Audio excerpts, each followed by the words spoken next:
روپے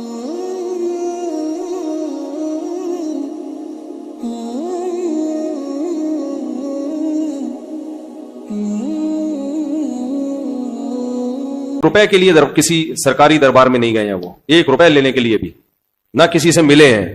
جب ملے ان کو تبلیغ کرنے کے لیے ملے، وہ مبلغ ہیں، دائی ہیں.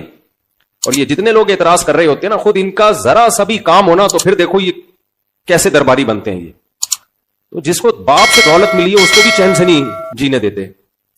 باقی کوئی اعتراض ہے کرو. ہاں کچھ یہ ضرور ہے کہ ایسے مشہور لوگوں کو بعض دفعہ کچھ دائیں بائیں لوگ کیش کرا رہے ہوتے ہیں.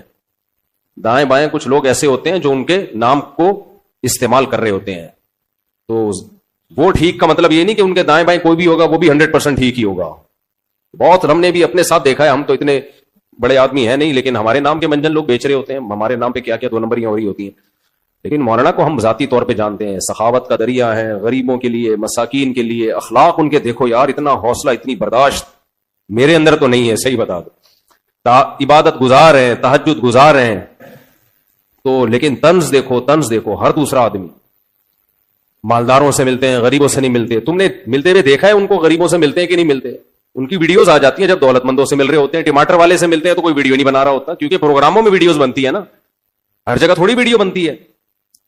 ہیجڑوں پہ محنت کریں تو یہ ان کا حوصلہ ہے، کہتے ہیں دیکھو ہیجڑوں کے پیچھے پڑے ہوئے ہیں. یار تم جاؤ 2-4 منٹ کسی ہیجڑے کے ساتھ بیٹھ کے تبلیغ کرو، اس کو تمہیں اندازہ ہو جائے گا. تو بس کر دو منفی باتیں پھیلانا، بس کر دو. اور پتہ ہے یہ منفیت بار بار، وہ بھی برا، وہ بھی برا، وہ بھی برا، وہ بھی ایسا، سب خراب ہیں. یہ صحیح ہیں 4-6 آدمی بس دنیا میں جو کمنٹس کر رہے ہوتے ہیں نیچے. منفی سوچتے رہنے سے نا انسان ڈپریشن کا ڈبہ بنتا ہے اور تھوڑے دنوں میں اپنی موت خود ہی مر جاتا ہے. مثبت سوچنا سیکھو، پازیٹو سوچنا سیکھو. سمجھتے ہو؟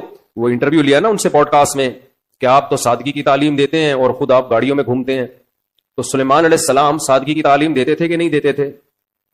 جن کا ہم واقعہ سن رہے ہیں. اور ایسا عرش رکھا ہوا تھا، آگے آ رہا ہے، ایسا تخت، لگژری تخت تھا کہ آپ کی سوچ جہاں ختم ہوتی ہے وہاں سے سلیمان علیہ السلام کا تخت شروع ہوتا ہے. تو دولت رکھنا سادگی کے خلاف نہیں ہے. سمجھتے ہو کہ نہیں سمجھتے؟ ایک صاحب کہنے لگے MTJ کی پروڈکٹ کی قیمتیں دیکھو تو ہوش اڑ جاتے ہیں. تو مت خریدو نا، ساتھ والی غریب والی دکان سے خرید لو. بہت زیادہ قیمت پہ بیچنے تو مت خریدو بھائی. اور وہ کون سا دکان پہ بیٹھ کے بیچ رہے ہیں؟ تو نیچے لوگ ان کا بزنس سنبھالا ہوا ہے، نام ان کا استعمال ہو رہا ہے. اور اگر بیچ رہے ہیں ڈبل ٹرپل کر کے بیچ رہے ہیں تو آپ مت خریدو نا. آپ کا دماغ خراب ہے، وہیں سے لوگے آپ. انہوں نے کہا ہے کہ جو میرے MTJ سے جو خوشبو نہیں خریدے وہ دار اسلام سے خارج ہے. مت خریدو یار، آپ بے وقوف ہو. تو پرسنل لائف میں اس طرح سے، جو میں نہیں کہہ رہا وہ فرشتے ہیں ان سے غلطی نہیں ہو سکتی، کوئی علمی لحاظ سے کسی پر کوئی اشکال ہو تو مہذب طریقے سے کیا جا سکتا ہے، وہ ٹھیک ہے. وہ تو اللہ کے پیغمبر کے علاوہ کوئی بھی غلطی سے پاک نہیں ہے. حضرت مولانا طارق جمیل صاحب، ہم ان کی خاک کے برابر بھی نہیں ہیں. ان سے اللہ نے جو ہدایت کا کام لیا اس کا 10واں حصہ بھی ہم نہیں کر سکے. بہت بڑے بزرگ ہیں، لیکن کوئی کتنا بھی بڑا عالم ہو اس سے مسٹیک ہو سکتی ہے. حضرت سے یہ غلطی ہوئی ہے کہ انہوں نے ایک بھری محفل میں یہ بتایا کہ گاؤں میں ایک عورت کے 10 بچے تھے تو میں نے اس عورت کو مشورہ دیا کہ آپریشن کر لو. چونکہ یہ ایک نجی مجلس میں بات ہوتی تو پھر تو میری کیا اوقات ان کے سامنے کہ میں ان کو غلطی پر تنبیہ کروں، میری تو کوئی اوقات نہیں ہے. لیکن چونکہ ایک بھری محفل میں بات ہوئی ہے اور ان کی ایک بڑی ویلیو ہے، اہمیت ہے، بہت سے لوگ ان کے اس تبصرے سے، بہت سی عورتیں وہ مس گائیڈ ہو سکتی ہیں اور وہ آپریشن کرا سکتی ہیں کہ بچہ آئندہ نہ ہو. تو حضرت سے یہ خطا ہوئی ہے اور ہر آدمی سے ہو سکتی ہے خطا. ہمیں بات وہ لینی ہے جو اللہ اس کے رسول کی ہے. بات آئیے سمجھ میں. 10 بچے بھی ہو جائیں، 20 بھی ہو جائیں، عورت آپریشن، حضرت نے جو یہ ان کو مشورہ دیا نا اس گاؤں کی عورت کو، یہ غلط مشورہ دیا. غلطی ہوتی ہے، مجھ سے بھی ہوتی ہے، میں بڑی بڑی مسٹیک کرتا ہوں اور ہم سے تو زیادہ ہوتی ہے، ان سے کم ہوتی ہے، لیکن یہ بہت بڑی مسٹیک ہوئی ہے حضرت سے، جو کہ ہر ایک سے ہو سکتی ہے.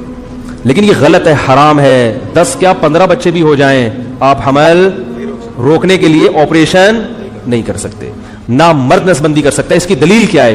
دلیل اس کی یہ ہے کہ اللہ نے انسان کو اس کے جسم میں کانٹ چھانٹ کی اجازت نہیں دی ہے. خودکشی کیوں حرام ہے؟ آپ اپنے آپ کو مار نہیں سکتے. آنکھ پھوڑنا جائز ہے اپنی، کیونکہ آنکھ میں دیکھنے کی طاقت ہے. آپ کو یہ اجازت نہیں ہے کہ آپ اپنی آنکھ سے دیکھنے کی طاقت ختم کر دیں. کانوں میں اللہ نے سننے کی طاقت رکھی، آپ کان کی خودکشی نہیں کرا سکتے. یعنی جیسے اپنے آپ کو نہیں مار سکتے تو کسی عضو کو بھی نہیں مار سکتے آپ. بات آ رہی ہے سمجھ میں؟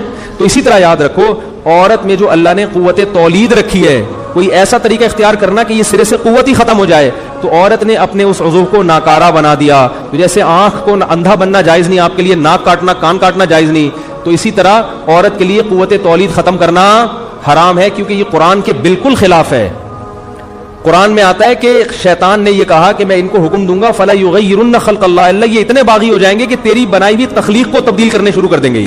یہ تو نے جو جس ڈیزائن میں پیدا کیا ہوگا نا, اس تخلیق کو کیا کر دیں گے یہ.